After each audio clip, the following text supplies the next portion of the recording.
ng PhilHealth membership dapat ayusin ayon kay Senator Bongo. Naritong news scoop ni Angelo Bainio.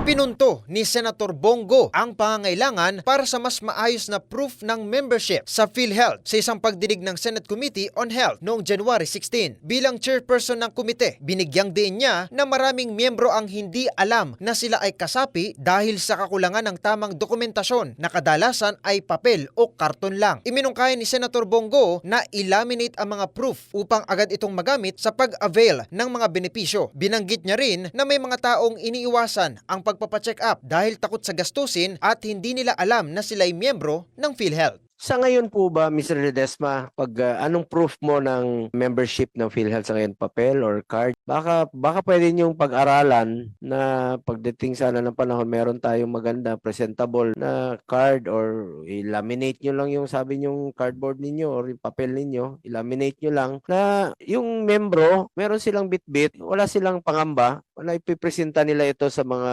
accredited consulta provider na ipapakita nila. Kasi yung iba talaga, hindi talaga nila alam. Kung wala silang proof, wala silang hawak. Katulad nung namatay na ayaw magpa-hospital, ayaw magpa-check up, maaring hindi niya alam na membro siya ng PhilHealth. Ipinahayag ni PhilHealth President Emmanuel Ledesma na pinag-aaralan na nila ang paggawa ng bagong health ID na may security features. Gayunpaman, iginit ni Senator Go na magpatupad ng praktikal at agarang solusyon habang hinihintay ang permanenteng sistema. At yan ang aking news scoop. Angelo Bainio, nagbabalita ng tama, naglilingkod ng tama.